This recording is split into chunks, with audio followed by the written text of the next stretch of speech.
اب آپ اس مبارک سلسلے کا نواں حلقہ سماعت فرمائیں۔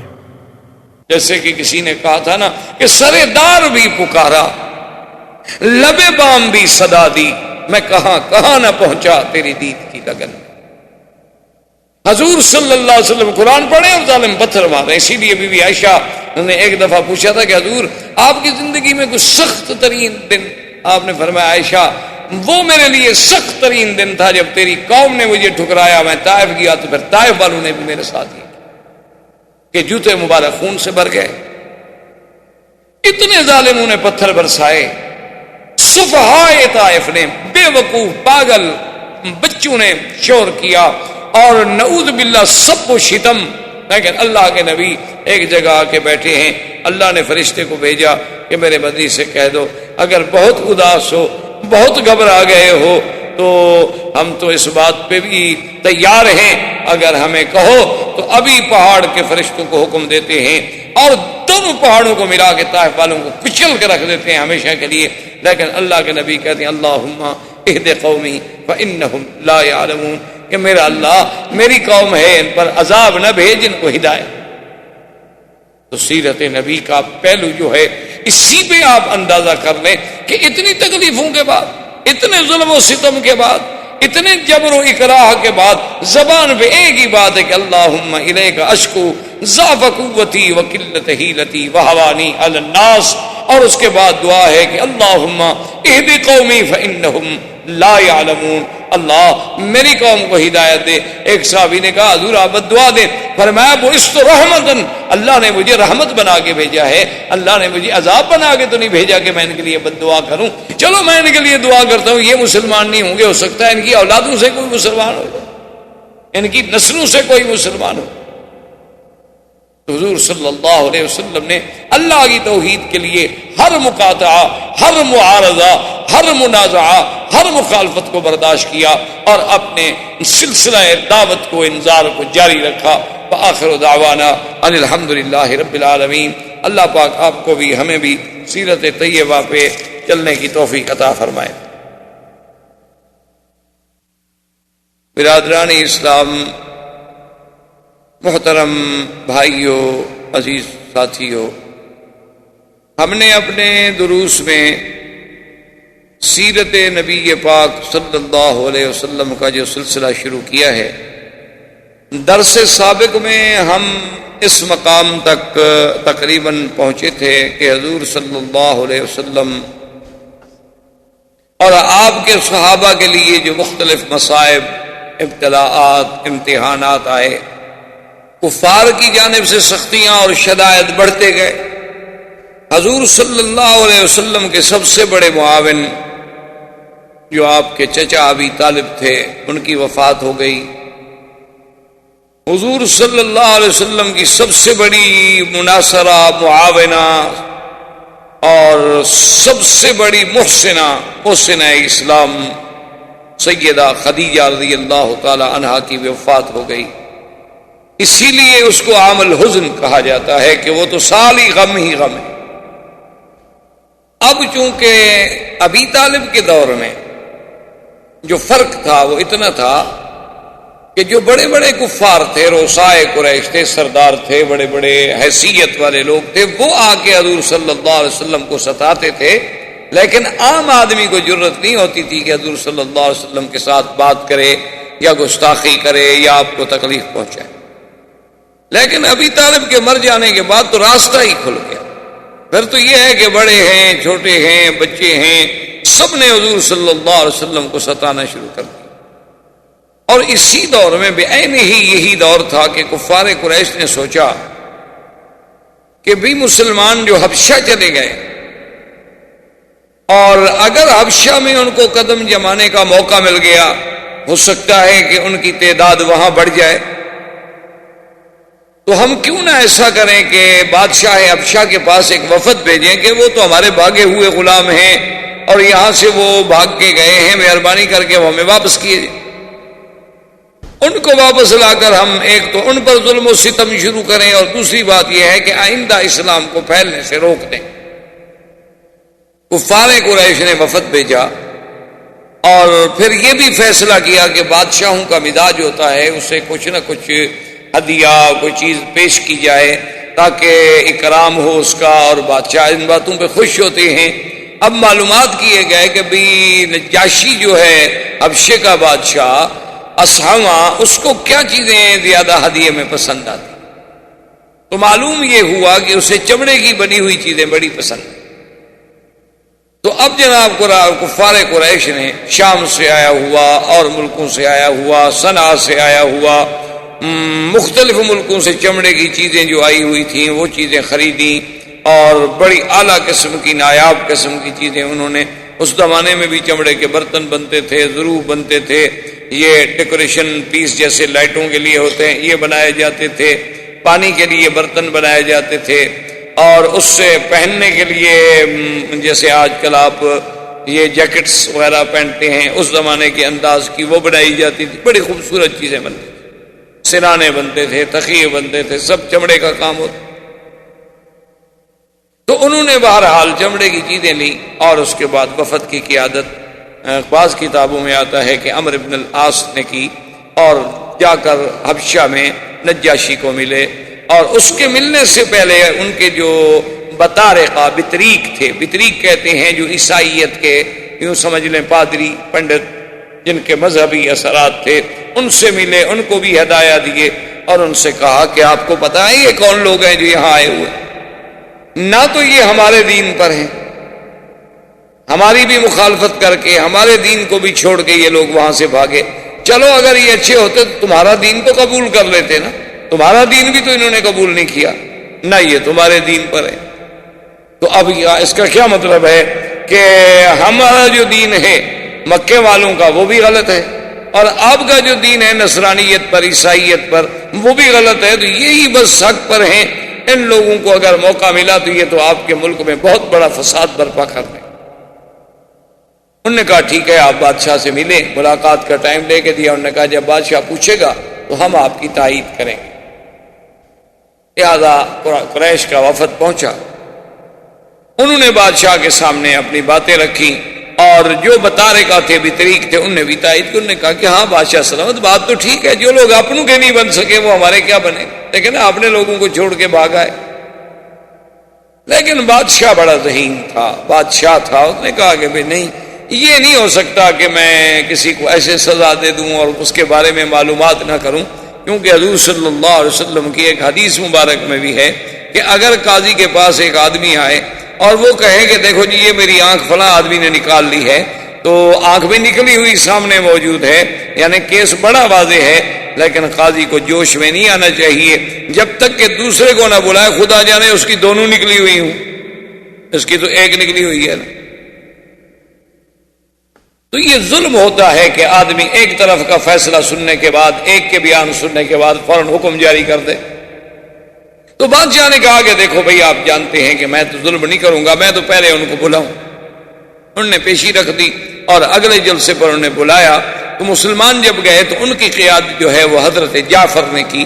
حضرت جعفر یہ حضرت سیدنا علی رضی اللہ تعالی عنہ کے بھائی جعفر ابن ابی طالب جب آئے تو بادشاہ نے ان سے پوچھا کہ بھئی یہ لوگ کہتے ہیں ہمارے دین کے مخالف ہیں، اور میرے جو بطارقہ ہیں یہ کہتے ہیں تم لوگ ہمارے دین کے بھی مخالف ہو، آخر تمہارا دین کیا ہے؟ اور جو تم کہتے ہو کہ ایک، تو حضرت جعفر بن طالب نے بتایا کہ بادشاہ سلامت، ہم تو ظلمات میں تھے، اندھیرے میں تھے، فسق و فجور میں تھے، شرک و بت پرستی میں تھے، آلہہ کو بتوں کو سجدہ کرنے والے، خنزیر کھانے والے، شرابیں پینے والے، ظلم و ستم کرنے والے، لوگوں کی عزت و آبرو لوٹنے والے، ڈاکے مار کے لڑکیاں اٹھانے والے، ہم تو اس قدر جور و ظلم میں پھنسے ہوئے تھے کہ ان اللہ من علینا وبعث فینا محمد صلی اللہ علیہ وسلم، اللہ نے ہم پر احسان کیا کہ ہمارے اندر ایک نبی پیدا کیا جس کا نام محمد مصطفیٰ ہے صلی اللہ علیہ وسلم، اور وہ ہمیں یہ حکم دیتے ہیں کہ ایک خدا کی عبادت کرو، اور وہ ہمیں حکم دیتے ہیں کہ زنا نہ کرو، چوری نہ کرو، فساد نہ کرو، قتل نہ کرو، ڈاکہ نہ مارو، غیبت نہ کرو، کسی کو نہ ستاؤ، اور اسلام پہ رہو، نمازیں پڑھو، دین کے کام کرو، اللہ کی فرما برداری کرو، ہر وقت بندے کا اللہ سے تعلق جڑا رہے، وہ ہمیں یہ باتیں بتلاتے ہیں اور وہ فرماتے ہیں کہ مجھ پر اللہ کا قرآن اترتا ہے۔ تو جعفر ابن ابی طالب اپنا بادشاہ نے کہا کہ جعفر، وہ جو قرآن ان پہ اترتا ہے اس میں سے کچھ آپ کو بھی یاد ہے؟ تو نے فرمایا کہ ہاں۔ انہوں نے کہا تو پھر مجھے سنا۔ تو روایات میں آتا ہے کہ حضرت جعفر نے بسم اللہ الرحمن الرحیم کاف یا عین صاد ذکر رحمت ربک عبدہ زکریا اذ نادى ربه نداء خفیا۔ جب حضرت جعفر نے پڑھی، اور پھر حضرت جعفر قریشی تھے، اللہ نے قرآن بھی لغت قریش میں نازل کیا تھا، جب آپ نے قرآن پڑھا تو اتنا متاثر ہوا نجاشی، اتنا متاثر ہوا کہ اس نے اپنے بطارکہ سے اور اپنے وزراء سے کہا، کہنے لگا واللہ مجھے خدا کی قسم ہے جس نے عیسیٰ کو بھیجا، جس نے عیسیٰ علیہ السلام کو پیدا کیا ہے، ہم یہ ہے کہ میں ان پہ کبھی ظلم نہیں کر سکتا۔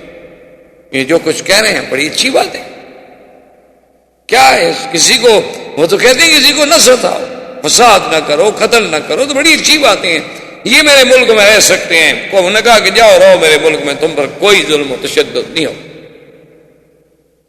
چلے گئے۔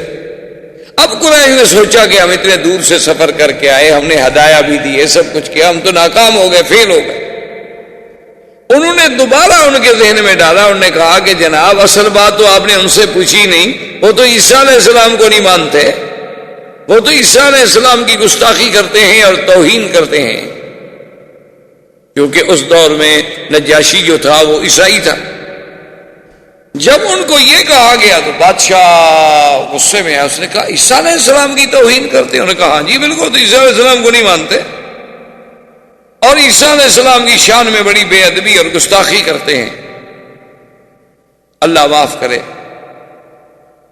تو ایسے لوگوں کو تو آپ نکال، میں نے کہا کہ دیکھو بات یہ ہے کہ ایسے تو میں ظلم نہیں کرتا، لیکن میں ان کو پھر بلاتا ہوں، اگر واقعی وہ عیسیٰ علیہ السلام اور بی بی مریم کی شان میں کوئی گستاخی کرتے ہیں تو پھر میں صرف نکال کیوں دوں، میں ان کو سزا کیوں نہ دوں؟ انہوں نے پھر بلا لیا۔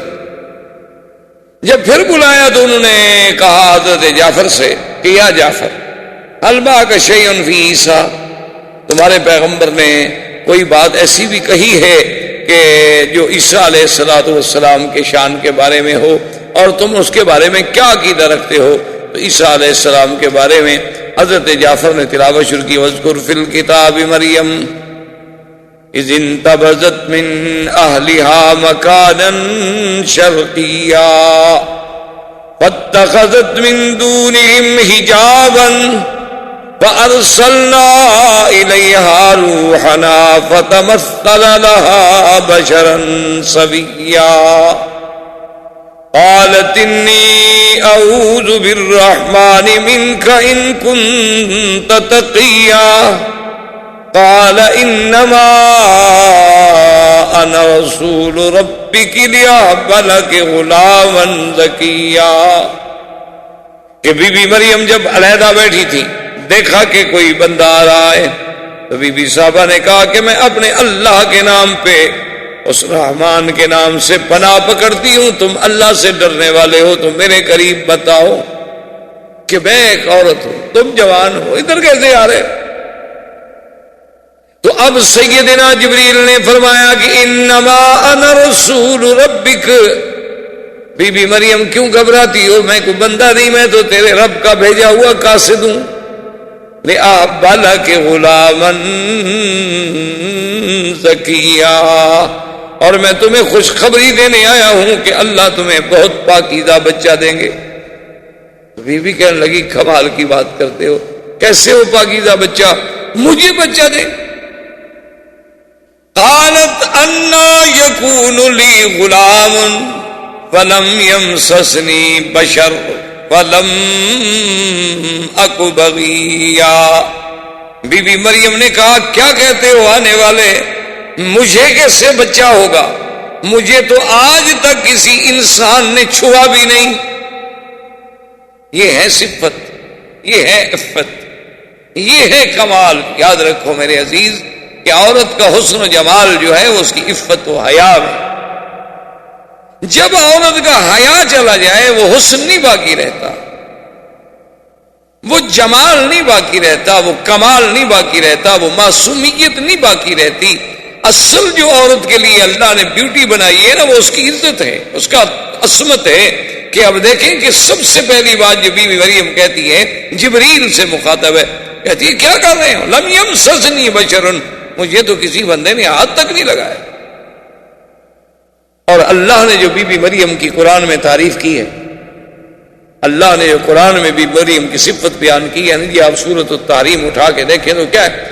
وَمَرْيَمَ ابْنَتَ عِمْرَانَ الَّتِي أَحْصَنَتْ فَرْجَهَا فَنَفَخْنَا فِيهِ مِن رُّوحِنَا. اللہ فرماتے ہیں کہ بی بی مریم عمران کی بیٹی جس نے اپنی شرمگاہ کی حفاظت کی، یعنی سب سے بڑی وصف جو اللہ نے، یہ نہیں کہا کہ وہ خوبصورت تھی، یہ نہیں کہا وہ پڑھی لکھی تھی، یہ نہیں کہا کہ بڑی روزے رکھنے والی تھی، بلکہ کہا کہ سب سے بڑی بات یہ ہے کہ اس نے اپنے نفس کی حفاظت کی تھی. کہ زنا تو زنا، کسی کے ساتھ نکاح بھی نہیں ہوا تھا، اسے تو کسی غیر مرد نے ہاتھ تک نہیں لگایا. اسی طرح اللہ پاک نے جو قرآن میں فرمایا ہے، آپ دیکھیں گے کہ اللہ تبارک و تعالیٰ قرآن میں فرماتے ہیں کہ ہم نے وحور کأمثال اللؤلؤ المکنون، اللہ فرماتے ہیں ہم نے جنت میں جو حوریں رکھی ہیں بڑی بڑی آنکھوں والیاں، اور ایسے ہیں جیسے موتی صدف میں چھپا ہوتا ہے جس کو کسی نے ہاتھ نہ لگایا ہو. اور آگے قرآن پھر وصف بیان کرتا ہے کہ لم یطمثہن انس قبلہم ولا جان، کہ وہ حوریں ایسی پاک ہوں گی کہ میرے جنت والے شخص جس کو وہ ملیں گی اس سے پہلے کسی انسان تو انسان، کسی جن نے بھی ان کو ہاتھ نہیں لگایا ہوگا. اصل صفت تو عورت کی یہ ہے کہ وہ ماں اور باپ کے گھر کے بعد اس کے بدن کو ہاتھ لگے تو پھر شوہر. یہ تھی عفت و عصمت عورت کی. اسی لیے یعنی سیدہ فاطمہ الزہرا رضی اللہ تعالی عنہا نے وصیت فرمائی تھی کہ سیدنا علی سے کہ میرا جنازہ رات کو پڑھ دیں. سیدنا علی نے فرمایا بھی کہ فاطمہ کیا کر رہی ہو، تم بنت رسول پاک ہو، تم جگر گوشہ محمد مصطفیٰ ہو، اور تمہارا جنازہ ہم رات کو اجنبیوں کی طرح چپکے سے پڑھ دیں اور دفن کر دیں. فرمایا علی میری زندگی میں مجھ پہ کسی کی نظر نہیں پڑی، میں چاہتی ہوں میرے جنازے پر بھی کم سے کم نظر. انہوں نے فرمایا کہ فاطمہ کیا کہہ رہی ہو، جنازے میں کوئی کیا دیکھ لے گا، آدمی پر چادر ہے بندھا ہوا ہے، جنازے میں کیا دیکھا. اس نے کہا کم از کم لوگ یہ تو اندازہ کر لیں گے نا کہ قد لمبا ہے چھوٹا ہے کیسا ہے، یہ تو کم از کم آدمی کا جنازے کے بعد میت کو دیکھنے سے بھی اندازہ ہو جاتا ہے. میں تو یہ بھی نہیں چاہتا. آپ اس کے مقابلے پہ آج موجودہ دور کی بیٹیوں کی آپ ذرا تصور کریں، ان کی تہذیب کا، ان کے تمدن کا، اور وہ اس پہ کتنا فخر کرتی ہیں جب وہ بازار کی زینت ہیں، جب وہ لوگوں کے لیے سنگار کرتی ہیں، جب وہ دیکھنے کی ایک ڈیکوریشن پیس ہے کہ اس کو سب دیکھتے رہیں کہ بڑا ہے عجوبہ عناد کر. یہ عورتیں عورت کہلانے کی بھی شرن حقدار نہیں. یہ چلتی پھرتی زندہ لاشیں ہیں، ان کو عورت کہنے ہی گناہ ہے. شرعاً آپ ان کو عورت نہیں کہہ سکتے. عورت کا معنی یہ ہوتا ہے عورت الرجل من السرۃ الی الرکبۃ، کہ مرد میں عورت کیا ہے، یعنی وہ چیز جو چھپانا جس کا ضروری ہے وہ ہے سرہ سے لے کر رقبہ تک، اور عورت کا کیا ہے من الراس الی الرجل، سر کے بالوں سے لے کر پاؤں کے ناخن تک اس کا چھپانا ضروری ہے. اسی لیے تو وہ کہتی ہے نا کہ یہ اب ہمارے یہاں دیکھا نا آپ نے شریعت اسلامی کا، ابھی تو بل آ رہا ہے 51 سال کے بعد، تو ابھی بل آیا ہے، خدا جانے کب یہ بل ہے یا بیل ہے، پتہ نہیں کب منڈے چڑھے گی، اللہ عالم. تو بہرحال جب بھی کسی کو اپنا خوف لاحق ہو پھر اسلام بڑا یاد آتا ہے. جیسے آپ کا بڑے سے بڑا آدمی مر جائے مولوی یاد آتا ہے نا جنازے کے لیے. ویسے تو مولوی بڑی حقیر جانور ہے نا، کوئی مر جائے تو پھر مولوی کو بلاؤ. کیوں؟ ان کو تو پتہ ہی نہیں کہ ابا جی کو غسل کیسے دینا ہے. ان نے کبھی پڑھا ہی نہیں کہ میت کو غسل کیسے دینا ہے، تو لازمی بیچارہ مولوی ہی دے گا. ورنہ اگر بیٹا جانتا ہو تو اس سے زیادہ کون حقدار ہے کہ مولوی غسل دے؟ لیکن باپ نے تو کبھی زندگی میں بیٹے نے باپ کو غسل نہیں کرایا، تو مرنے کے بعد کب قریب جائے گا؟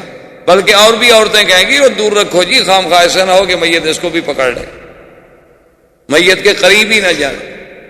تو یہ میں کہنے کا مقصد، شور آ رہا ہے ہر طرف کہ اسلام آ گیا تو یہ ہو جائے گا، اسلام آ گیا تو عورتیں اندر بیٹھ جائیں گی، اسلام آ گیا تو عورتیں قیدی بن جائیں گی، اسلام آ گیا تو 4 شادیاں ہو جائیں گی۔ پتہ نہیں اتنی عورتیں لے کے رکھی ہوئی ہیں کہ ہر آدمی کو 3 اور دے دیں گے۔ کیا تہذیب ہے، کیا اعتراض ہے اللہ کے قرآن کے مقابلے؟ اور اعتراض کرنے والے کون ہیں؟ جنہوں نے نہ کبھی قرآن پڑھا ہے نہ حدیث مصطفیٰ پڑھی، لارڈ میکالے کا قانون پڑھا ہے، اس کے مطابق بیٹھے ہوئے ہیں کہ جناب آئین کی یہ دفعہ جو ہے اسلام سے ٹکراتی ہے۔ یعنی اب اسلام اتنا کمزور ہے کہ اگر لارڈ میکالے کے بنائے ہوئے قانون کی دفعہ ٹکرا جائے تو اسلام کو روک دو، اس دفعہ کو رہنے دو تاکہ آئین نہ ٹوٹے ہمارا۔ یعنی جو بندو نے بنایا ہے آئین وہ تو نہ ٹوٹے، اللہ کا آئین ٹوٹتا ہے، ٹوٹنے دو۔ اب ہمارے فیشن میں، سگار میں یعنی یہ ہوتا ہے کہ جب پارٹی ہو اور کسی بڑے آدمی کی پارٹی ہو، وہاں تو ضروری ہوتا ہے کہ بیگم جو ہے وہ کھڑے ہو کے سرو کرے اور مہمانوں کو سنبھالے، اور اگر ساڑی باندھے تو سب سے اچھی ساڑی وہ ہوتی ہے جس سے آدھا پیٹ نظر آ رہا، ورنہ ساڑی کیا ہوئی؟ باندھنے کا کیا فائدہ ہوا؟ ابھی اسی لیے تو باندھی جاتی ہے کہ ابھی آدھا پیٹ نظر آئے، پیچھے آدھی پشت نظر آئے، پورے سر کے بال نظر آئے، تبھی تو ہاں جی یہ ہے صحیح معنی میں جو ساڑی باندھی جاتی ہے۔ اور یہ انہوں نے پتہ نہیں آج تک تحقیق نہیں کی کہ یہ ساڑی سیدہ عائشہ باندھتی تھیں، سیدہ فاطمہ باندھتی تھیں، سیدہ خدیجہ باندھتی تھیں، اصحاب رسول کی بیگمات باندھتی تھی، کہاں سے آئی ہے؟ کیا یہ کہیں ہندوؤں کی ایجاد تو نہیں؟ اور جن کے نام لے کے بی بی فاطمہ کے نام کی جناب باقاعدہ شیرنی تقسیم ہوتی ہے، لیکن بی بی فاطمہ کا کپڑے پہننے کے لیے کوئی بیٹی ہماری تیار ہے؟ ویسے بی بی فاطمہ کے نام پہ ماشاءاللہ بڑی ہمارے یہاں مٹھائیاں بٹتی ہیں، بڑی خیراتیں ہوتی ہیں، بڑی شیرینیاں تقسیم ہوتی ہیں، لیکن کبھی آپ نے بیگم سے کہا ہے کہ بیگم صاحب جو بی بی فاطمہ آپ کو اتنی محبوب ہیں، آپ بی بی فاطمہ والا لباس پہنیں گی؟ تو یہ تو پھر بی بی مریم تھی نا جناب، کہ جس کو اپنی عفت و عصمت کا یہ عالم ہے کہ وہ چیخ پڑی کہ لم یمسسنی بشر ولم اکو بغیہ، میں کوئی گناہ گار ہوں، میں کوئی بد کردار عورت ہوں کہ مجھے بچہ پیدا ہو جائے گا بغیر باپ کے؟ اللہ اکبر۔ جبریل نے کہا قال کذالک قال ربک هو علی ہین وَلِنَجْعَلَهُ آیَةً لِلنَّاسِ وَرَحْمَةً مِنَّا وَكَانَ أَمْرًا مَقْضِيًّا۔ جبریل علیہ السلام نے کہا بی بی مریم غصے میں آنے کی ضرورت نہیں ہے، یہ تو تیرے رب کا فیصلہ ہے، اور تیرے اللہ کو بغیر تیری شادی کے، بغیر کسی چیز کے بچہ پیدا کرنا مشکل نہیں، بڑا آسان ہے۔ اور اللہ تو چاہتے ہیں کہ اس کو ایک نشانی بنائے اپنی قدرت کی، کہ کوئی یہ نہ کہے کہ اللہ بنا تو سکتا ہے لیکن جب تک میاں بیوی نہ ہوں وہ بھی نہیں بنا سکتا۔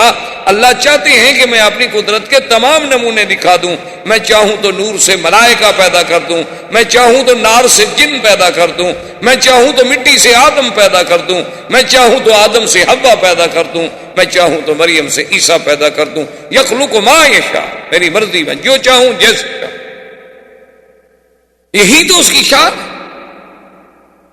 اچھا جی، انہوں نے کہا کمال ہے تو ٹھیک ہے، اور نے کہا بی بی تم بات کہو نہ کہو، کان امرا مقضیہ، یہ تو اللہ کی تقدیر کا فیصلہ ہو چکا ہے، اب وہ تبدیل تھوڑا ہوتا ہے۔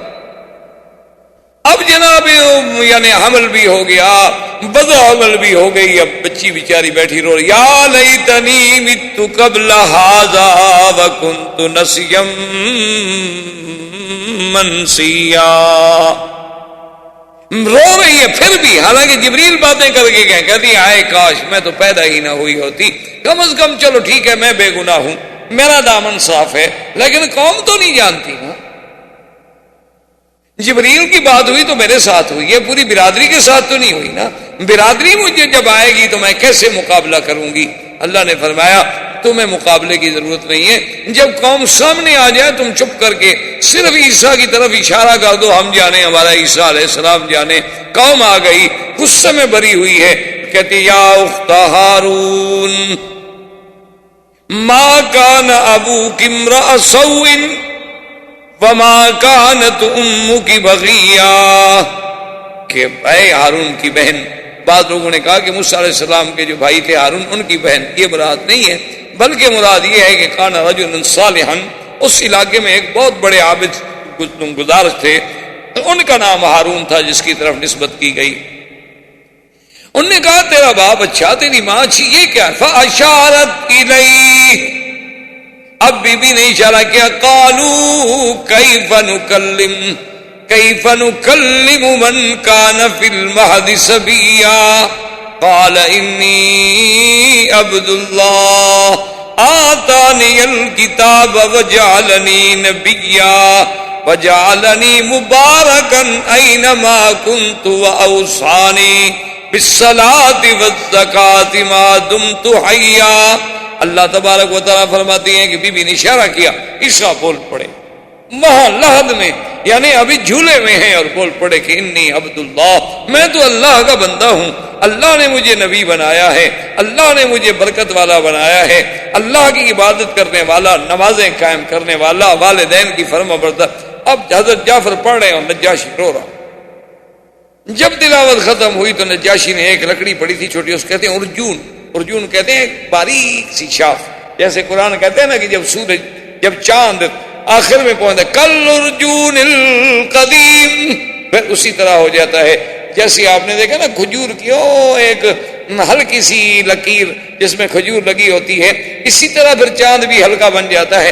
اتنی لکڑی اٹھا کے نجاشی نے کہا کہ واللہ یا جعفر، اے جعفر خدا کی قسم ہے، جو تم نے کہا ہے، جو تمہاری کتاب میں ہے، اس سے زیادہ کچھ نہیں، یہی حق ہے اور یہی عیسیٰ علیہ السلام. اب تو اور بتا رکھا پریشان ہو گیا، ابھی یہ تو نجاشی اور متاثر ہو گیا. اس نے کہا دیکھو تم میری سلطنت میں رہو اور جب تک چاہو رہو، کوئی تمہیں روکنے والا نہیں. بطارکہ نے جناب شور کر دیا، اور نتیجہ یہ نکلا، اللہ تبارک و تعالی رحمت کرے کہ انہوں نے ایک بڑی سازش برپا کر دی. اور ادھر نجاشی کا یہ عالم کہ وہ رات کو چوری سے جعفر کو بلا لیں، جعفر ابن ابی طالب رضی اللہ تعالی عنہ کو، اور اس سے قرآن پڑھنا اس نے شروع کیا، اور وہ تو مسلمان ہو گیا.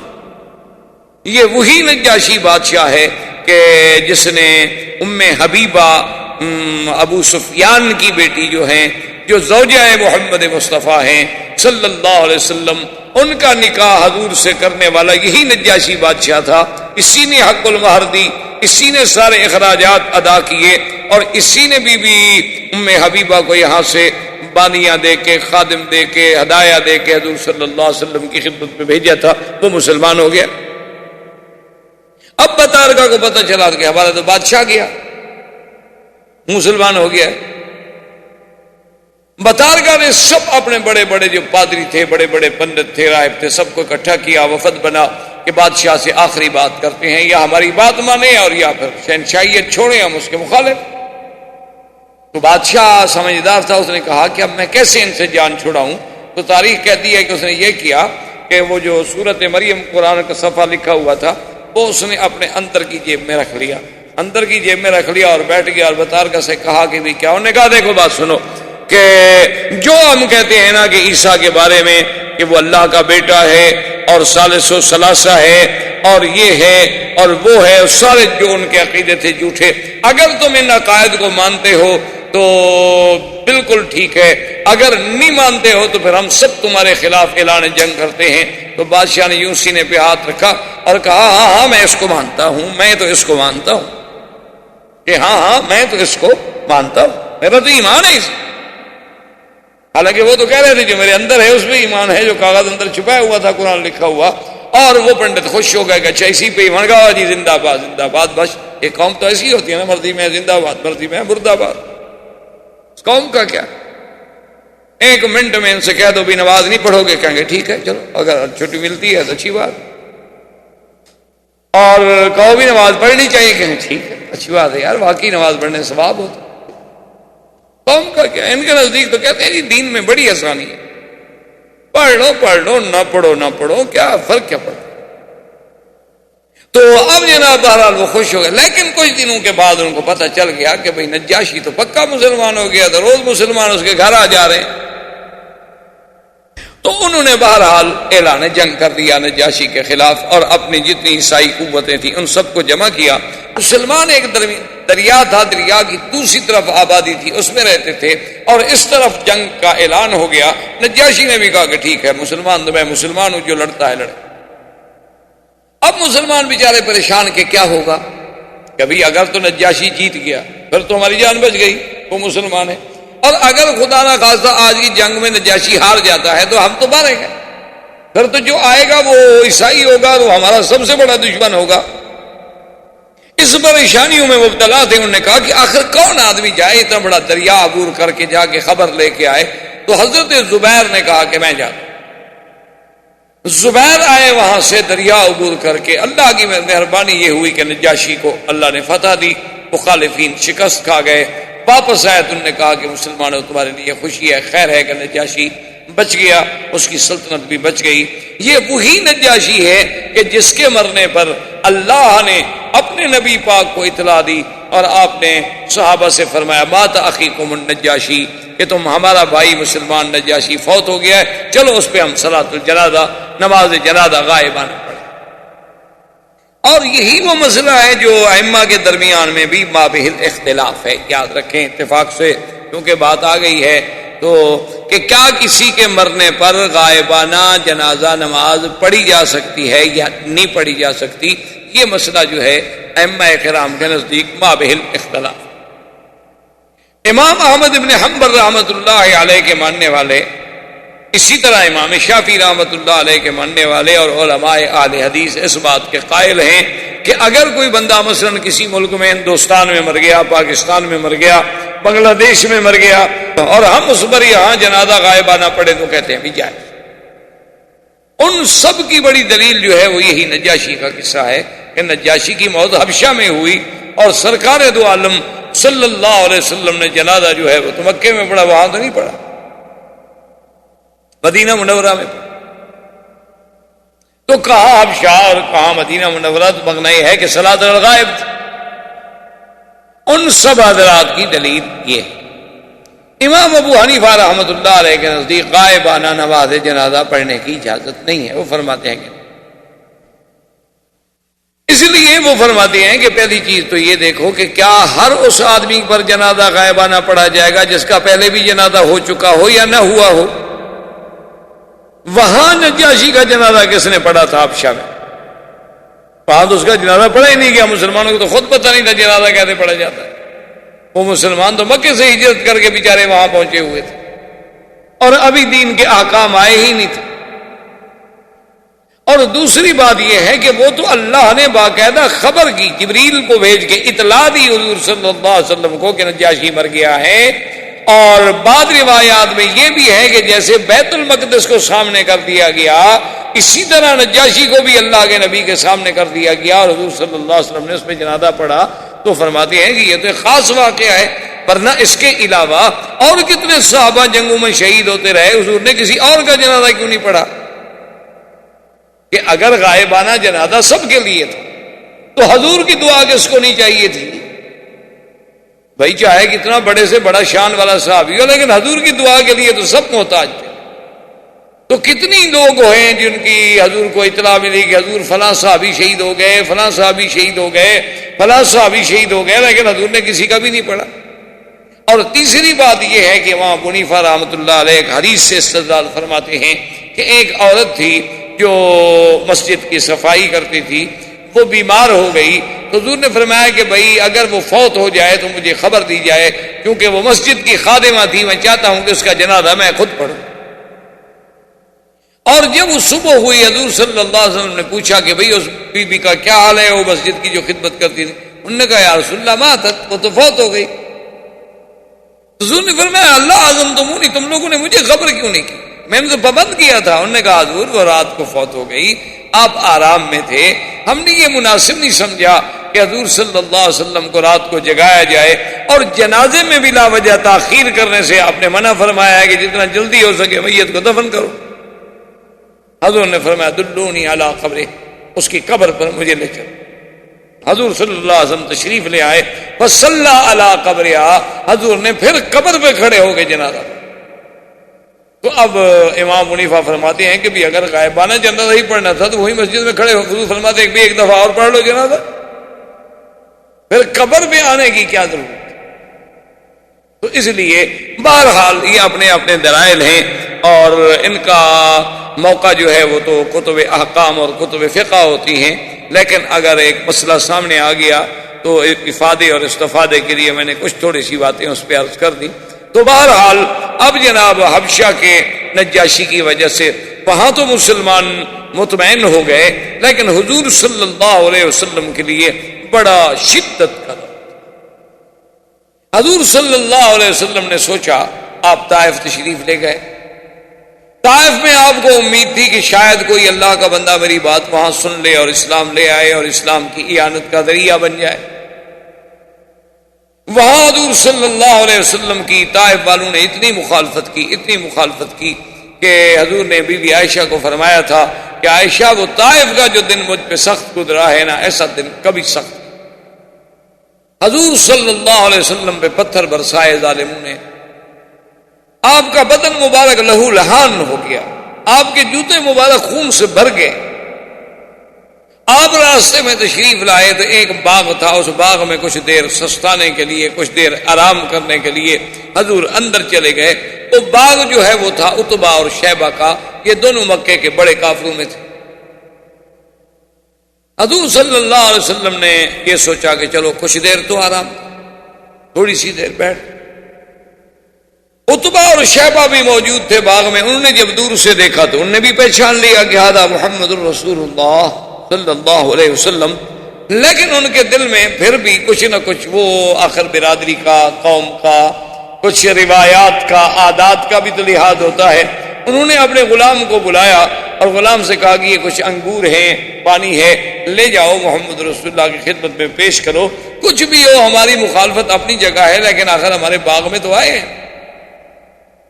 قریش میں، عرب میں روایات کا بڑا لحاظ تھا، آج بھی بڑے بڑی قومیں جو ہیں مارشل قسم کی قومیں، ان میں بھی روایات پڑی ہیں کہ بس اگر دشمن بھی دروازے پہ آ گیا تو بس آ گیا۔ وہ انگور لایا، پانی لایا، حضور کی خدمت میں پیش کیا۔ حضور صلی اللہ علیہ وسلم نے اپنا بدن مبارک دھویا، اپنے ہاتھ پاؤں مبارک صاف فرمائے، اس کے بعد پانی تھوڑا نوش فرمایا، وہ انگور سامنے رکھا، فرمایا بسم اللہ الرحمن الرحیم۔ جب حضور نے پڑھا بسم اللہ الرحمن الرحیم تو وہ غلام، اس کا نام تھا عداس، فتحیر، حیران ہو، اس نے کہا کہ بسم اللہ الرحمن الرحیم، یہ تو مکے کے قریش والے، کفار قریش، رؤسائے قریش، وہ تو کبھی نہیں پڑھتے بسم اللہ الرحمن الرحیم۔ وہ تو اگر کبھی خدا کا نام لینا بھی چاہتے ہیں تو کہتے ہیں بسم کا اللہم، یہ الرحمن الرحیم تو وہ نہیں جانتے۔ یہ تو قریش کے سردار ہیں، قریشی ہیں، ہاشمی ہیں، یہ کہاں سے بسم اللہ الرحمن الرحیم پڑھ رہے ہیں؟ تو جب وہ بڑا حیران ہوا تو حضور نے فرمایا کہ عداس کیوں حیران ہو؟ اس نے کہا حضور ایسے کلمات میں نے آج سے پہلے کبھی سنے نہیں کسی مکے والے سے۔ حضور نے فرمایا اچھا تم یہ بتاؤ کہ من اینا، تم کہاں کے رہنے والے ہو؟ اس نے کہا من نینوا، یا رسول اللہ میں نینوا ایک بستی ہے عراق کی طرف، اس کا رہنے والا ہوں۔ حضور نے فرمایا اچھا تم اس نینوا کے رہنے والے ہو الذی فیہا یونس بن متیٰ، جس میں حضرت یونس بن متیٰ تھے۔ اب تو عداس اور حیران ہو گیا، اس نے کہا کہ آپ کیسے جانتے ہیں یونس بن متیٰ کو؟ آپ نے فرمایا عداس حیران ہونے کی بات نہیں، انہو اخی وانہو نبی من انبیاء اللہ، وہ میرے بھائی تھے گویا اور وہ بھی اللہ کے نبی تھے، اور جو بات یونس بن متیٰ کہتا تھا وہی بات میں کہتا ہوں۔ اب ان کو نہیں سمجھ آتی تو میں کیا کروں، ورنہ میری دعوت اور حضرت یونس کی دعوت ایک تھی۔ ہم قبل راس رسول اللہ، عداس تو جی بس گر پڑا، حضور کے ماتھے کو بوسہ دے رہا ہے، حضور کو چوم رہا ہے، اور عتبہ شیبہ دور بیٹھے دیکھ رہے ہیں کہ یہ کیا ہو گیا؟ یہ ہم نے غلام بھیجا تھا کہ جا کے انگور پہنچا دو، ہمارا تو غلام بھی گیا۔ واپس آیا غلام، انہوں نے کہا تمہیں کیا ہو گیا، تم کیوں چوم رہے تھے؟ اس نے کہا بات سنو، یہ ٹھیک ہے کہ میں تمہارا غلام ہوں، لیکن واللہ انہ رسول، یہ میں تمہیں صحیح بات کہہ رہا ہوں خدا کی قسم ہے وہ اللہ کا سچا نبی۔ جو بات اس نے مجھے بتلائی ہے نا، وہ نبی کے بغیر کوئی جانتا ہی نہیں، تو وہ کیسے بتلا سکتے ہیں؟ میرا یقین ہے۔ انہوں نے کہا نہیں چھوڑو بس، تم ایسی باتوں میں نہ پڑو، تم پھر نہ جانا ان کے پاس۔ اور چونکہ نوکر تھا، ملازم تھا، اس کو ذرا ڈانٹ دیا۔ حضور صلی اللہ علیہ وسلم باغ سے چل پڑے، مکے کے قریب آئے، لیکن حضور رک گئے۔ حضور نے فرمایا کہ اب میں کیف ادخل مکہ، کیسے مکے میں داخل ہوں؟ مکہ تو میں چھوڑ کے نکلا تھا کہ مجھے باہر کوئی امان ملے گی، باہر کوئی ساتھی ملیں گے، باہر کوئی نصرت ملے گی، لیکن باہر سے بھی کوئی ساتھ نہ ملا۔ اب پھر میں اکیلا مکے میں جاؤں تو صفحائے مکہ تو پھر میری مخالفت اور زیادہ تیز کر کہ اچھا جی باہر سے لوٹا ہے۔ حضور صلی اللہ علیہ وسلم نے پیغام بھیجا ایک سردار کو، اس کا نام تھا اخنس ابن شریک۔ اس کو پیغام بھیجا کہ اخنس ابن شریک، تم مکے کے سرداروں میں سے ایک سردار ہو، کیا میں تمہاری پناہ میں آ سکتا ہوں مکہ مکرمہ میں؟ چلو تم میرے دین پہ آؤ نہ آؤ، مانو نہ مانو، لیکن بڑے لوگ آخر پناہ تو دیتے ہیں نا، میں تمہاری پناہ میں جوار میں آ سکتا ہوں مکہ مکرمہ؟ خود نے کہا کہ میرا چونکہ قریش سے معاہدہ ہے، میں اپنے معاہدے کو نہیں توڑ سکتا، میں آپ کو پناہ نہیں دے سکتا۔ حضور صلی اللہ علیہ وسلم نے سہیل ابن عمر کے پاس آدمی بھیجا کہ سہیل ابن عمر بھی مکے کا بہت بڑا سردار تھا اور بڑا حوصلے والا آدمی تھا، کہ جب یہ حدیبیہ کے موقع پہ صلح ہوئی حضور کے ساتھ، یہی سہیل ابن عمر تھا دستخط کرنے والا، اور بڑا آدمی تھا قریش میں سے، اور ویسے بھی بڑا حلم والا، حوصلے والا، بڑا نرم دل آدمی تھا، کہ جب وہ آیا تھا نا سہیل، تو حضور نے فرمایا اپنے صحابہ سے کہ ابشرو، جو آ رہا ہے تو کافر لیکن سہیل ہے، معاملہ سہل ہی رہے گا، سختی نہیں ہوگی۔ سہیل ابن عمرو کو آدمی بھیجا حضور نے کہ حل انظر بجوارک بمکہ، تمہارے جوار میں مکے میں اتر سکتا ہوں؟ انہوں نے کہا لا یا رسول، میں آپ کو پناہ نہیں دے سکتا کیونکہ میں حلیف ہوں قریش۔ حضور صلی اللہ علیہ وسلم اور پریشان، اور اسی اسنا اب دیکھیں ایک طرف پریشانیوں کا یہ عالم، یعنی مصیبتوں کے پہاڑ ٹوٹ پڑے ہیں، اور ادھر جبریل نازل ہوتے ہیں اور آ کر حضور صلی اللہ علیہ وآلہ آلہ واصحابہ وسلم تسلیما کثیرا کثیرا پہ سلام کہتے ہیں، اور کہتے ہیں کہ اللہ پاک نے سلام بھیجا ہے، وَأَرْسَلَ مَعِي مَلَكٌ مِّنَ الْمَلَائِكَةِ يُسَمَّى مَلَكُ الْجِبَالِ، اللہ نے میرے ساتھ ایک اور فرشتہ بھی بھیجا ہے جس کا نام جبال، پہاڑوں کا فرشتہ ہے، کہ پہاڑوں پر اس کی ڈیوٹی ہے۔ اور اللہ فرماتے ہیں اِنَّ رَبَّكَ يُقْرِئُكَ السَّلَامَ، تیرے رب نے محمد مصطفیٰ تجھ پہ سلام بھیجے ہیں، اور ساتھ یہ بھی فرمایا ہے کہ اگر تم چاہتے ہو تو نطبق الاخشبین علی اہل الطائف، وہ جو پہاڑ ہے نا اخشبین، ایک ادھر اور ایک ادھر، اگر آپ چاہیں تو ہم حکم دیتے ہیں ملک کو کہ دونوں پہاڑوں کو ملا دے اور ان کو کچل ختم کر دے۔ یعنی ایک طرف یہ سختی ہے، ایک طرف قدرت کی طرف سے یہ قوت و طاقت ہے، لیکن پتہ ہے حضور نے کیا فرمایا؟ فرمایا اللہم اہد قومی فانہم لا یعلمون، کہ جبریل میرے اللہ سے کہہ دو کہ میری قوم کو ہدایت دے دیں، وہ جانتے نہیں، وہ جاہل ہیں، وہ ابھی تک مسئلہ نہیں سمجھ رہے، ان کو ہلاک کرنے کی ضرورت نہیں ہے، ان کو برباد کرنے کی ضرورت نہیں ہے۔ صحابی نے عرض کیا کہ یا رسول اللہ آپ ان کے لیے تباہی کی دعا مانگے۔ فرمایا اللہ نے مجھے تو رحمت بنا کے بھیجا ہے، میں کسی کے لیے عذاب کی کیسے دعا؟ فرمایا دیکھو اگر یہ مسلمان نہیں ہوں گے، ہو سکتا ہے ان کی نسل سے، ان کی اولادوں سے، ان کی پشت سے اللہ کوئی مسلمان پیدا کر۔ اور دیکھو بالکل وہی ہوا جو حضور چاہتے تھے۔ ابو سفیان اسلام لائے، ابو جہل کا بیٹا اکرمہ بطل من نبطال الاسلام بنا، ولید بن المغیرہ کا بیٹا خالد سیف الرحمان بنا۔ بالکل عین حضور کی وہ تمنا، وہ دعا جو تھی کہ چلو یہ نسل نہ صحیح، ان کی آنے والی نسل میں اللہ کوئی ایسا بندہ بھیج دے۔ آپ دیکھتے ہیں کہ حضرت خالد کا کتنا بڑا مقام ہے کہ آج تک کفر حضرت خالد کی تلوار کی کاٹ کو نہیں بھول سکا۔ دیکھو نا مسلمان ہم نہتے ہیں، کمزور ہیں۔ آخر آپ دیکھیں کہ آج کل کا میڈیا اور انٹرنیٹ اور ساری دنیا لگی ہوئی اسلام اسلام اسلام اسلام، کیا بلا ان کو کھا گئی؟ ہمارے پاس تو اللہ کے بندے ابھی تک وہی ٹانگا اور گدھا گاڑی چلتی ہے، ان کو کیوں موت آئی ہوئی ہے اسلام سے؟ لیکن وہ جانتے ہیں کہ یہ سرکس کا شیر ہے، جب یہ جاگ گیا نا، اس کو پتہ چل گیا کہ میں شیر ہوں، بس یہ ابھی اپنے آپ کو ذرا کھیل کود میں لگایا ہوا ہے، لہو و لعب میں پڑا ہوا ہے، یہ ابھی تو اس کو لوگ بندر سمجھ کے نچا رہے ہیں، لیکن یہ جب اپنی پہ آ گیا نا، پھر اس کی ایک دھاڑ کے آگے بھی کوئی نہیں ٹھہرے گا، پھر تو اللہ اکبر کی نعرہ ہی لگانا ہے نا، اور کیا کرنا؟ پھر ان کے میزائل کس کام آئیں گے؟ یہ تو اس وقت سے ہم نے دیکھے ہوئے ہیں جب ہمارے مدنی باغ پیدا ہوئے تھے، یہ تو اس وقت آپ قرآن کو اٹھا کے دیکھیں نا، جنہوں نے کیا کہا تھا کہ انا كنا نقعد منها مقاعد للسمع فمن يستمع الآن يجد له شهابا رصدا، کہ ہم نے اپنے اوپر ٹھکانے بنائے ہوئے تھے آسمانوں میں، اور ہم جا کر فرشتوں کی بات سنتے تھے، لیکن کیا کریں، اب ہم جاتے ہیں تو وہاں سے ہمیں میزائل آسمانی مارے جاتے ہیں۔ وہ شہاب رصد کیا تھا؟ جسے آپ کہتے ہیں نہیں تارا ٹوٹا، تو ہمارے تو یہ ہماری اصل وجہ یہ ہے، دیکھیں نا جی، رات دن، یعنی کوئی دنیا میں اگر ان کا کوئی جہاز بھی گر جائے، کہتے ہیں مسلمان نے پھونک ماری ہو، ہمارا جہاز گر گیا، وہ بدبخت ہو جہاز تمہارا گر گیا، ہم نے کہا نہیں یہ نہیں، چلو دعا، پھونک نہیں ماری ہوگی نا، کھڑے ہو کے دعا کی، قنوت نازلہ پڑی ہو، بھئی ہاں بالکل ٹھیک ہے، ہمارا تو خدا پہ ایمان ہے، تم 25 مارو گے، خدا اس سے زیادہ تمہارے مار دیں، گنتے جاؤ۔ ہمارا تو اب بھی ایمان ہے کہ ساری دنیا کا یہودی اسی لیے اکٹھا ہو رہا ہے تاکہ ان کو ہلاک ہونے میں ہمیں ڈھونڈنا نہ پڑے، ہمارا تو اب بھی ایمان، ہمارا تو عقیدہ ہے اسلام آئے گا، ابھرے گا، اور اسے دنیا کی کوئی طاقت نہیں روک سکتی، دنیا کوئی طاقت نہیں روک سکتی۔ اب دیکھیں نا جی، کہاں اسلام ہے، آپ کا ہندو چیخ پڑا، اگر اسلام کا بل آ گیا تو ہمیں بڑا خطرہ ہے، وہ اسلام کے بل سے آپ کو کیا خطرہ ہے؟ کہتے پھر کہیں مسلمان جاگ نہ جائے، اگر جاگ گیا تو پھر اس کو پتہ ہے نا کہ 850 سال تو پہلے بھی رہے ہیں ہم پر،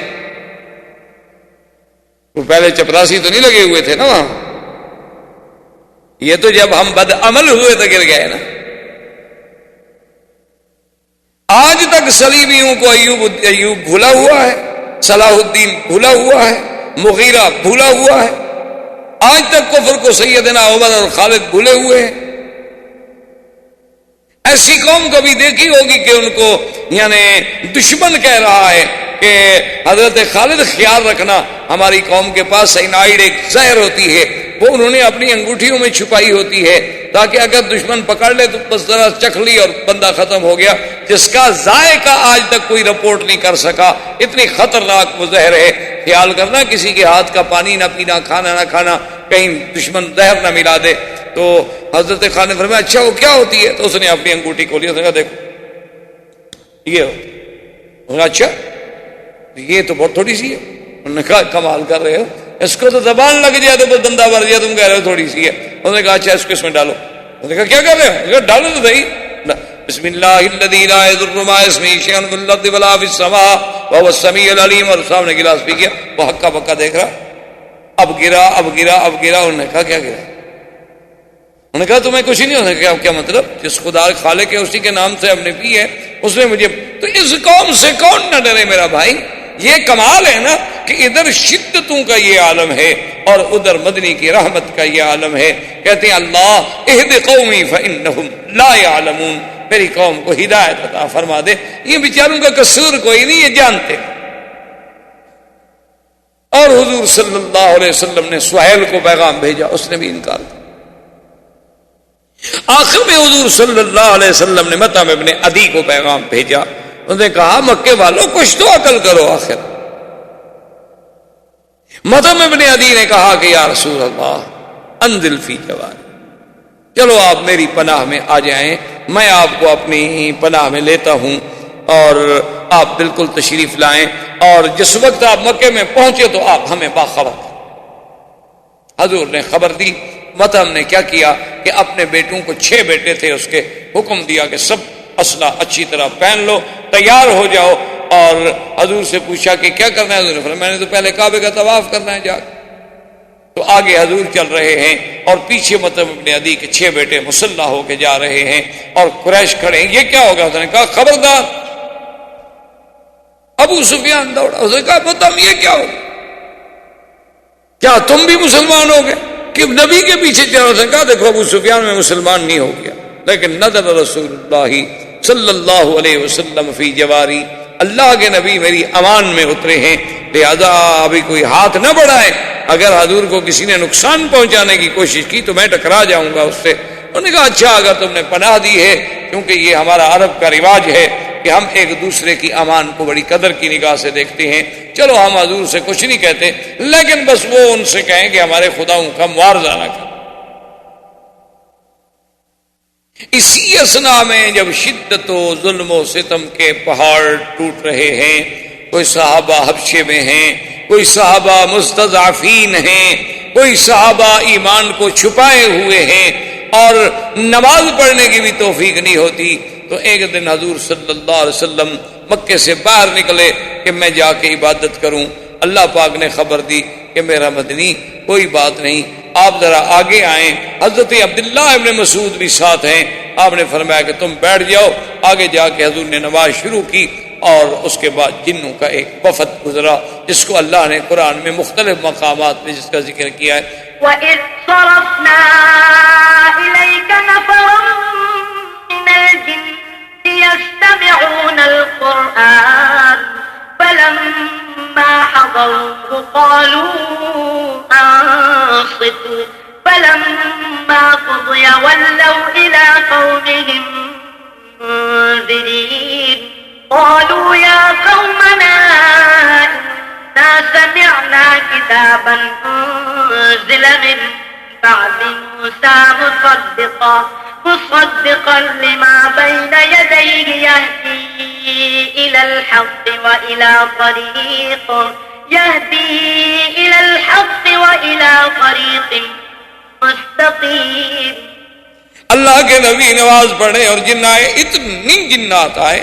دوسری جگہ قرآن کہتا ہے وَأَنَّهُ لَمَّا قَامَ عَبْدُ اللَّهِ يَدْعُوهُ كَادُوا يَكُونُونَ عَلَيْهِ لِبَدًا۔ اللہ فرماتے ہیں کہ جب حضرت محمد مصطفیٰ میرا بندہ میری عبادت کے لیے کھڑا تھا، ایسے وہ گر رہے تھے جیسے لپٹ رہے ہوں۔ حضرت عبداللہ بن مسعود فرماتے ہیں واللہ ان کی کثرت کی وجہ سے مجھے محمد عربی بھی نظر نہیں آتے تھے، اور ان کے سر ایسے نظر آتے تھے، چھوٹے چھوٹے سر ہیں، لیکن اتنی مخلوق ہے ان کی حد و حساب کوئی نہیں کہ کتنے لوگ ہیں۔ اور اس کے بعد جب حضور قرآن سے فارغ ہوئے تو اسلام لائے، اور انہوں نے کہا کہ یا رسول اللہ ہم نصیبین کے جن ہیں، ہم تو اس بحث میں تھے کہ وجہ کیا ہو گئی کہ آسمانوں پہ ہمارا جانا رک گیا ہے۔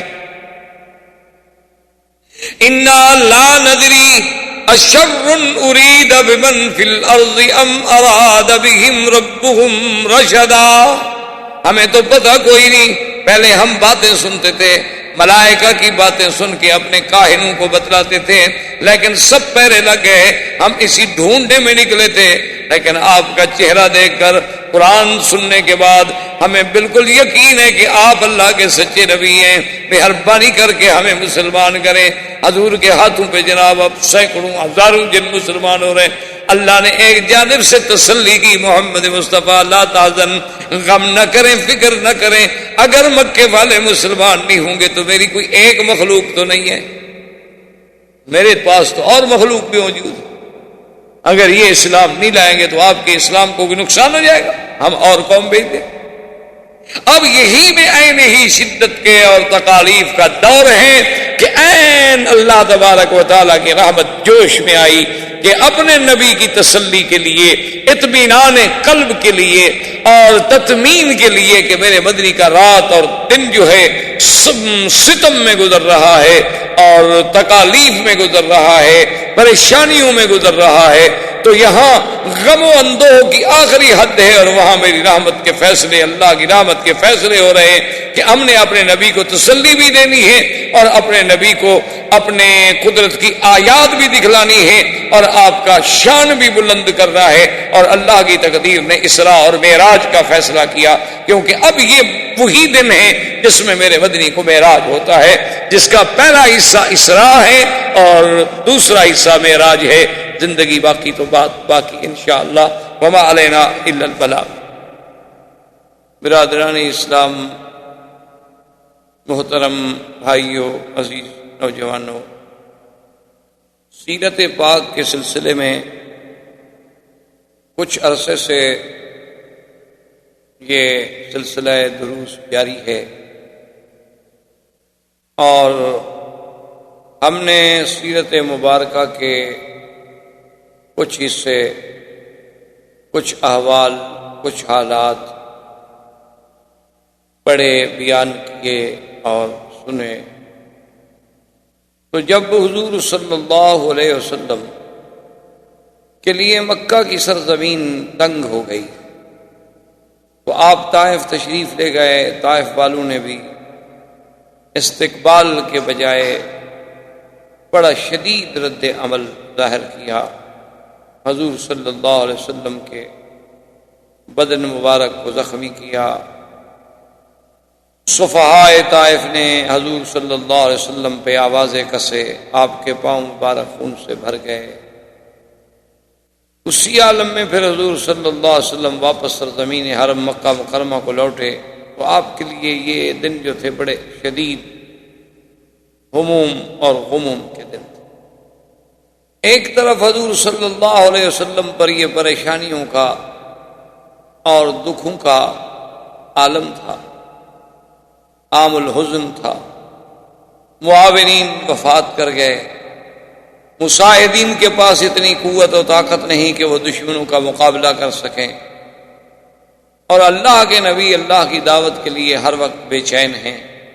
تو اللہ کی قدرت اپنے فیصلے فرما رہی تھی کہ اللہ نے ایک فیصلہ فرمایا کہ اپنے نبی کے لیے اسراء اور معراج، تاکہ ایک تو حضور کی شان میں اور زیادہ بلندی ہو، دوسرا حضور صلی اللہ علیہ وسلم کا اطمینان قلب حاصل ہو، اور آپ کے غموں کا بداوا ہو، اور پورے عالم پر یہ چیزیں جو ہیں جب آشکارا ہوں گی تو پھر انہیں شان محمد مصطفیٰ صلی اللہ علیہ وسلم کا علم ہوگا۔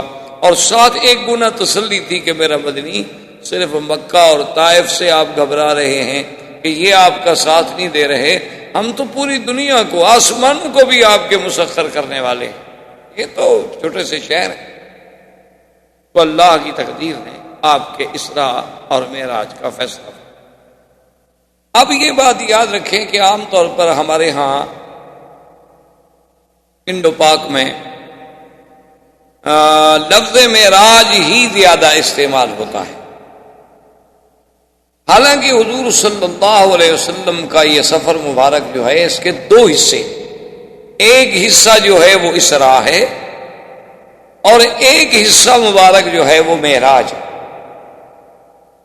اسراء کا معنی ہوتا ہے سیر، اور خاص طور پر وہ سیر جو رات کے کسی حصے میں کی جائے اس کو کہتے ہیں اسراء۔ کیونکہ عرب میں، محاورات عرب میں کچھ کلمات ایسے ہوتے ہیں جو کسی خاص وقت کے ساتھ تعلق رکھتے ہیں، ورنہ سیر کا لفظ تو سیر ہے، لیکن جب عربی میں اسراء کا لفظ سیر کے معنی میں معنی یہ ہوتا ہے کہ رات کی تاریکی میں یا رات کے کسی حصے میں جو سفر کیا جائے اس پر سیر کا اطلاق ہو۔ اسی طرح پورے قرآن مقدس میں آپ نظر ڈالیں گے تو جہاں جہاں آپ کو لفظ اسراء ملے گا، جیسے یہاں فرمایا اسریٰ بعبدہ لیلا، سبحان الذی اسریٰ بعبدہ لیلا من المسجد الحرام الی المسجد الاقصی۔ اسی طرح اللہ نے حکم دیا تھا حضرت لوط علیہ السلام کو، وَاسْرِ بِأَهْلِكَ، کہ اپنے بچوں کو، اپنے گھر والوں کو لے کے رات کو آپ چل پڑیں۔ تو ایک تو یاد رکھیں کہ میرے آقا سرکار دو عالم، رحمت دو جہاں، سیدنا محمد الرسول اللہ صلی اللہ علیہ وسلم کا جو قصہ معراج ہے اس کے دو حصے ہیں، ایک حصے کا نام ہے اسراء اور ایک حصے کا نام ہے معراج۔ اسراء کا معنی یہ ہے کہ مسجد الحرام سے مسجد اقصی تک، یعنی مکہ سے شام تک، بیت المقدس تک، یہ اسراء۔ پھر بیت المقدس سے آسمانوں پر لے جایا گیا، یہ معراج ہے۔ اسراء سیر سے ہے اور معراج جو ہے وہ عروج سے. عروج کا معنی بلندی، بلندیوں پر جب لے جایا گیا تو اسی کو کہا جاتا ہے معراج. ایک بات تو آپ یہ ذہنوں میں رکھ لیں. دوسری بات یہ یاد رکھ لیں کہ ابتدائی زمانے سے لے کر یعنی صحابہ کے دور سے لے کر آج تک جتنے علماء ہیں ان میں یہ مسئلہ بڑا ہی مختلف فی ہے، اور اس میں زیادہ سے زیادہ دو جماعتیں ہیں. ایک جماعت کا تو یہ خیال ہے، اس لیے کسی کو برا نہیں کہنا چاہیے. ایک بات ہمیشہ دماغ میں رکھ لیں کہ جب اس مسئلے میں صحابہ کے بھی دو گروہ ہو جائیں تو وہ دونوں حق پہ ہوتے ہیں، اس لیے ان کسی کو برا نہیں کہنا، کیونکہ صحابہ حضور نے فرما دیا ہے کہ تاروں کی مانند ہیں، ستاروں کی مانند ہیں. فَبِأَيِّهِمْ اقْتَدَيْتُمْ اهْتَدَيْتُمْ، تم نے کسی کا بھی دامن پکڑ لیا تو کامیاب ہو جاؤ. اور یہ ہمارا ایمان ہے کہ صحابہ سچے ہیں، صدوق ہیں، عدول ہیں. وہ اپنی طرف سے کوئی بات نہیں کہتے جب تک کہ انہوں نے حضور صلی اللہ علیہ وسلم سے کوئی بات نہ سنی. تو جب انہوں نے حضور سے سنی ہوگی تو بات ٹھیک ہے. تو اس لیے اگر کسی مسئلے میں اختلاف ہو نا جی، یہ تو اصل میں بڑی کم ظرفی اور تنگ نظری، یا جسے آپ یوں کہیں کہ کم علمی کی بات ہوتی ہے کہ لوگ لڑائیاں کرتے ہیں کہ جی ایک نے آمین زور سے کہہ دی، ایک نے ایسا کہہ دی تو لڑائی ہو گئی، ایک نے رفع یدین کر دیا، ایک نے نہ کیا تو لڑائی ہو گئی. تو یہ حالانکہ علمی لوگ ایسی باتوں سے بڑا دور ہوتے ہیں، اور نہ ہی یہ مسائل جو ہیں کوئی لڑائی کے ہیں، بلکہ یہ تو علمی مسائل ہیں، علمی تحقیقات کے تقاضا رکھتے ہیں. تابعین میں بھی یہ قول رہے، صحابہ میں بھی یہ جماعتیں رہیں رضی اللہ تعالی عنہم اجمعین. اور دراصل اللہ نے اپنے محبوب کے ہر عمل کو قیامت تک جو زندہ رکھنا ہے تو اللہ نے کچھ ہر عمل کے لیے ایک جماعت پیدا کر دی جو حضور کی سنت کو قائم کر کے چلی جا رہی ہے اور قیامت تک چلی جائے. یعنی حضور پاک نے فاتحہ پڑھی، فاتحہ پڑھنے والی بھی جماعت قیامت تک موجود. حضور نے یہ بھی ارشاد فرما دیا کہ بھی جن کا امام ہے امام کا پڑھنا کافی ہے، وہ بھی لوگ موجود ہیں، اس حدیث پر بھی عمل ہو رہا. حضور صلی اللہ علیہ وسلم نے رفع یدین فرمایا اور نی بھی فرمایا، تو دونوں پر عمل کرنے والے قیامت تک موجود ہیں. یہ تو وسعت تھی دین میں، آسانی تھی دین میں، یسر تھا دین میں کہ جس کو جو بات پہنچ گئی بھی الحمدللہ، قصور کی بات تو ہے نہیں، فروئی باتیں اور دونوں میں حدیثیں موجود ہیں، لڑائی کا کیا ضرورت. یہ تو بڑی فراخ دلی والی بات. لیکن افسوس بدقسمتی ہے ہماری کہ آج یہ مسائل جو ہیں بڑے اختلاف والے بن گئے.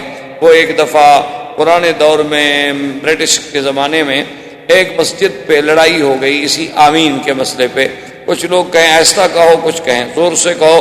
لڑائی ہو گئی، لوگ زخمی ہو گئے، کیس ہوا، مقدمہ ہوا. بہرحال وہ جب جج کے پاس گیا تو جج نے دونوں وہ جھگڑنے والے جو تھے نا دونوں کو سزا دے دی، اور اس میں لکھا اس نے کہ بھی فریقین کے دلائل سننے کے بعد میں اس نتیجے پہ پہنچا ہوں کہ اسلام، دین اسلام میں آمین جو ہے بالسر بھی ہے بالجہر بھی ہے. یعنی آمین آہستہ کہنا بھی جائز ہے اور زور سے کہنا بھی جائز ہے، لیکن آمین بھی شر کا کہیں ثبوت نہیں ملتا کہ آمین کو شر کا بہانہ بنا دیا جائے، اس لیے میں ان دونوں کو سزا دیتا. تو اصل بات ٹھیک تھی، حالانکہ وہ کافر تھا، انگریز تھا. اس نے کہا بھی آمین بالجہر، آمین بالسر تو ہے، لیکن آمین بھی شر کہاں سے نکل آئی کہ آدمی آمین پہ آگے لڑائی شروع کر دے، لڑنا شروع. تم نے کیوں زور سے کہی اور کہا تم نے کیوں نہیں کہی.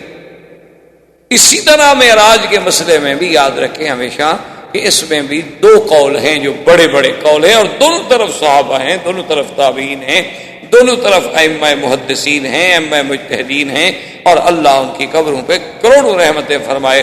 کسی کے بارے میں کبھی دل میں ذرا سا بھی برائی کا خیال نہ لیں، یہ ہمیشہ یاد رکھیں، ورنہ ان کا تو کچھ نہیں بگڑے گا، ہمارا خاتمہ ٹھیک نہیں رہے. جب اللہ کسی سے ناراض ہوتا ہے تو اس کو اپنے بزرگوں کا دشمن بنا دے. وہ بس سارا دن پھر یہی کام کرتا رہتا ہے کہ دیکھو جی فلاں امام نے کیوں یہ کہا اور فلاں نے یہ کیوں کہا اور فلاں.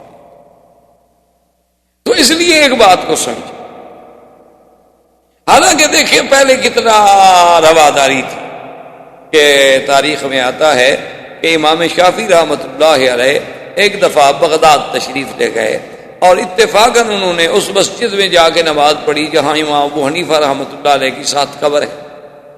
کیونکہ امام حنیفہ رحمۃ اللہ علیہ بغداد میں دفن. تو امام شافعی خود امام ہے، یعنی کوئی چھوٹا آدمی نہیں، کوئی عام مولوی عالم نہیں، امام وقت ہے. لیکن جب انہوں نے نماز پڑھی تو اس دن رفع دین بھی نہ کیا اور آمین بھی نہ کہا زور سے. حالانکہ یہ تو امام شافعی کا مسلک ہے، رفع دین کرنا اور آمین زور سے کہنا، اور ہر رکعت میں فاتحہ پڑھنا چاہے آگے امام ہو نہ ہو، کسی حال میں بھی. یہ تو امام شافعی کا مسلک ہے. لیکن اس دن آپ نے چپ کر کے رفع دین بھی نہ کی اور آمین بھی زور سے نہ کہی، ہاتھ بھی اوپر نہ باندھے، ہاتھ بھی نیچے باندھ لیے اور نماز پڑھ لی. جب نماز سے فارغ ہوئے تو ان کے شاگرد جو تھے وہ بڑے پریشان ہوئے. انہوں نے کہا کہ ہمارے امام استاد کو کیا ہو گیا، امام نے تو اپنا مسلک چھوڑ دیا. تو سارے جناب دوڑتے ہوئے انہوں نے کہا یا امام یہ کیا ہو گیا، آپ نے کیا کیا؟ ساری زندگی ہمیں فرماتے رہے رفع دین کرو، آمین کہو زور سے، اور آج آپ نے آمین بھی چھوڑ دی، رفع دین بھی چھوڑ دی، اور ہاتھ بھی آپ نے ناف کے نیچے باندھے ہوئے تھے، ہمیشہ ہاتھ آپ سینے پہ باندھتے ہیں، یہ کیا ہو گیا؟ انہوں نے فرمایا استحییت من صاحب ھذا القبر، اس قبر والے بندے سے مجھے حیا کہ اس کے مسلک میں چونکہ یہ چیزیں نہیں ہیں، تو لہذا اگر آج میں اس کے قول پہ عمل کر لوں تو کیا ہو جائے؟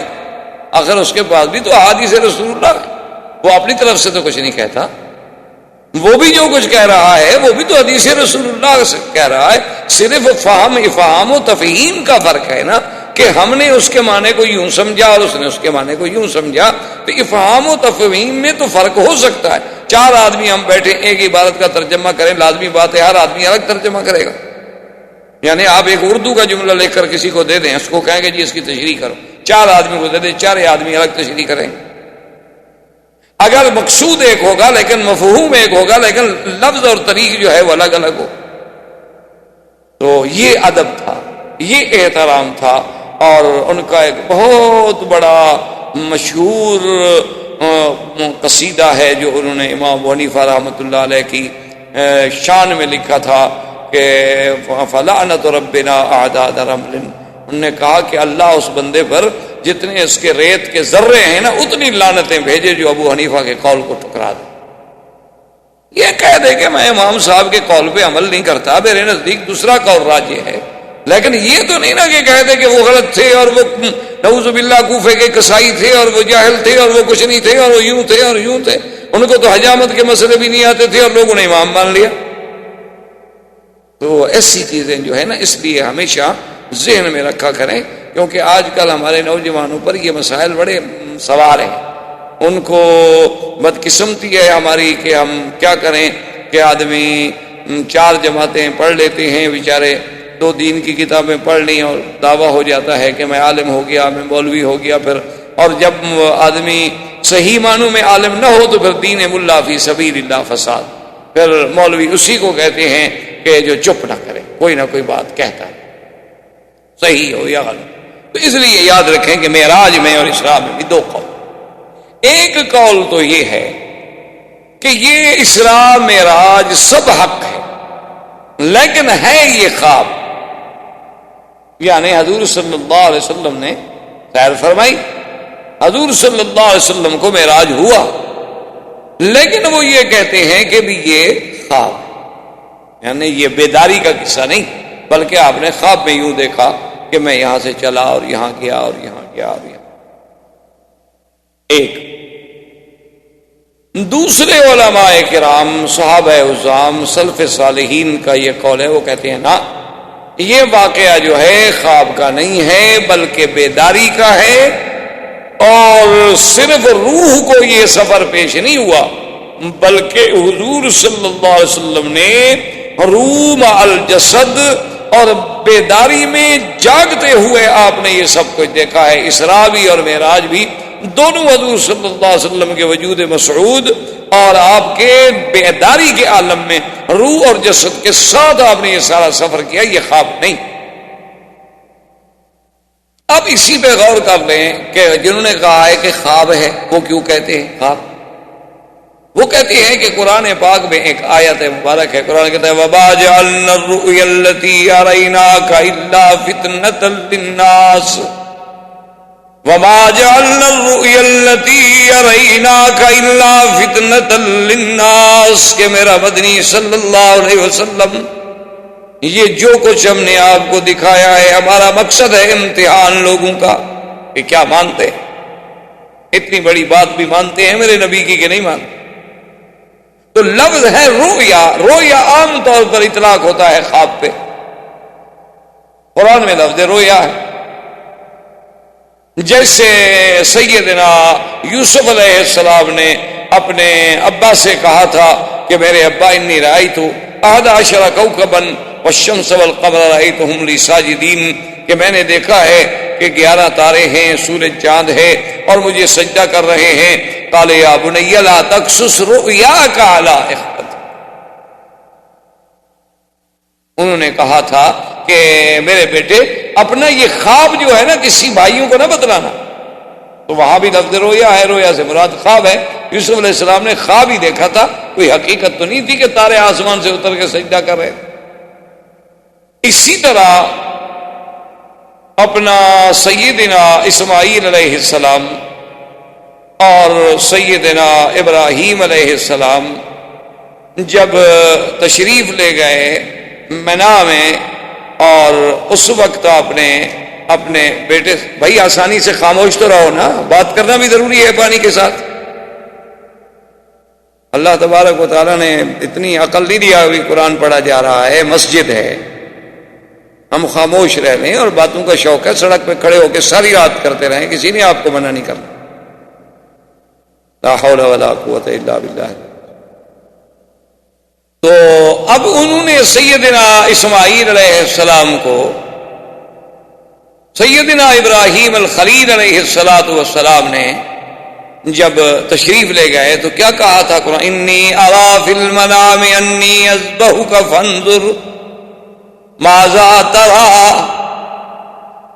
انہوں نے کہا ابا جان میں نے تو خواب دیکھا، ابا میرے بیٹے میں نے خواب دیکھا ہے کہ میں تمہیں ذبح کر رہا، اب اس کی تعبیر تمہاری رضامندی کے بغیر تو ممکن نہیں، تم بتاؤ کہ اب میں کیا کروں؟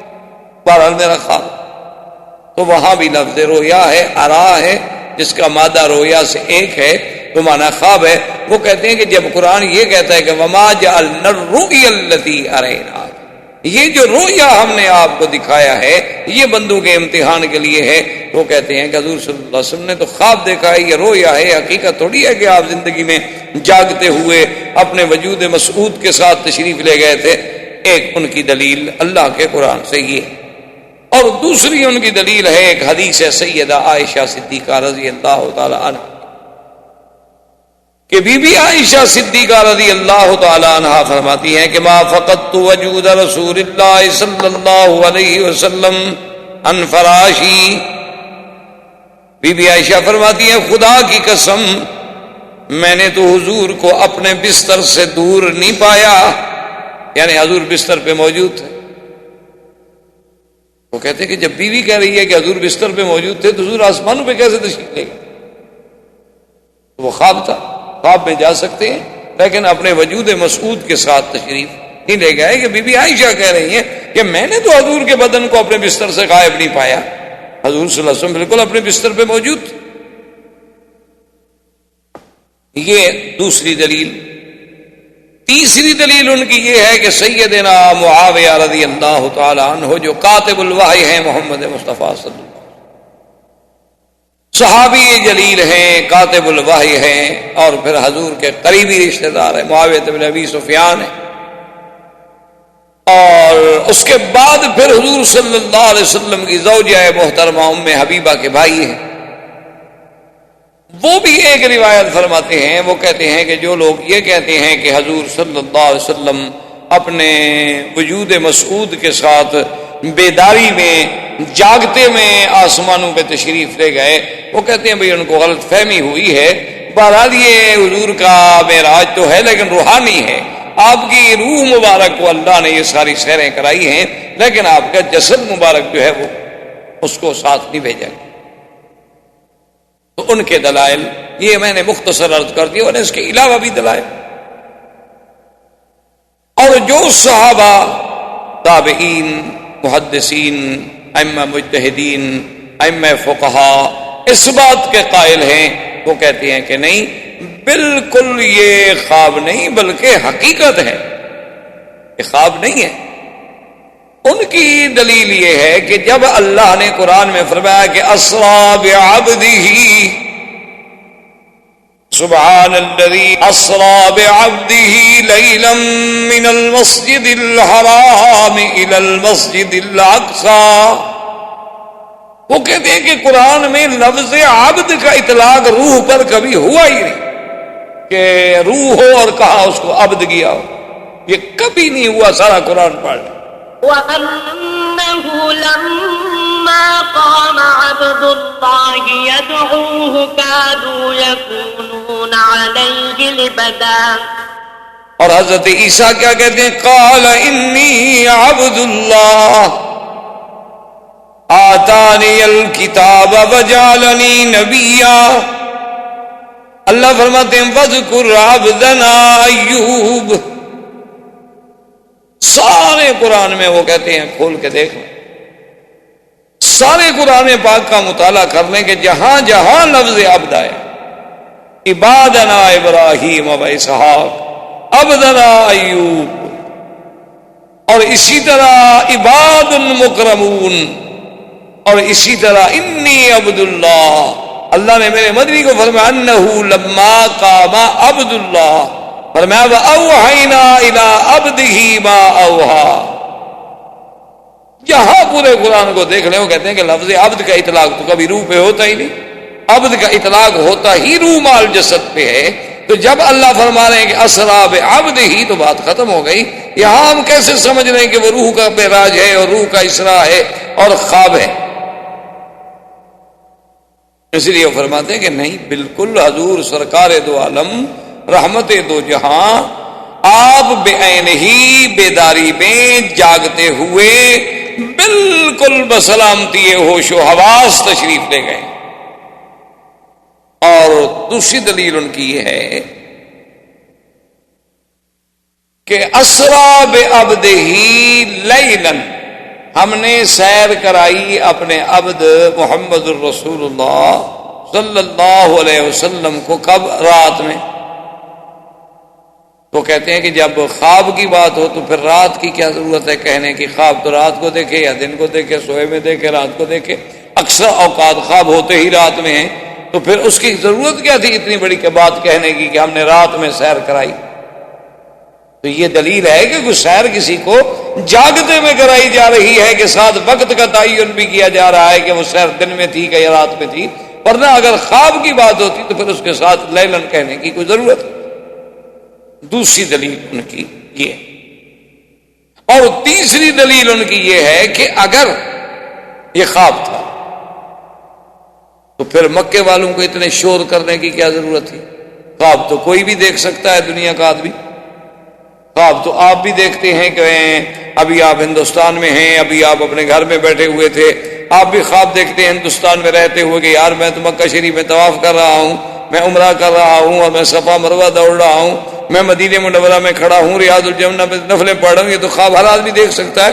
خواب میں تو وہ چاہے ایک سیکنڈ میں ہندوستان پہنچ جائے، واپس اپنے ملک آ جائے، ادھر چلا جائے، روح کی سیر تو کوئی مشکل ہوتی نہیں۔ وہ تو کوئی اتنی بڑی اچھمبے کی بات نہیں تھی کہ مکے میں کافر ابو جہل اور سارے شور مچائیں دیکھو اللہ کا نبی کیا کہتا ہے اور اللہ کا نبی کیا کہتا ہے۔ خواب کی بات ہے، خواب ہر کوئی دیکھتا ہے، اس میں مخالفت یا اس میں اعتراض کرنے کا تو کوئی سوال ہی پیدا نہیں ہوتا تھا۔ تو جب کافروں نے اتنا مخالفت کی تو معلوم ہوا کہ ان کو کوئی چیز مشکل نظر آئی۔ خواب میں تو یہ چیز مشکل ہوتی ہی نہیں، مشکل نظر آئی کہ ایک زندہ انسان 1 مہینے کا سفر رات میں کیسے طے کر لیا، کیسے بیت المقدس پہنچ گئے۔ خواب میں تو وہ بھی پہنچ سکتے ہیں، ہم بھی پہنچ سکتے ہیں۔ احباب کرام، اس کے بعد اب آپ اس مبارک سلسلے کی CD نمبر 10 سماعت فرمائیں۔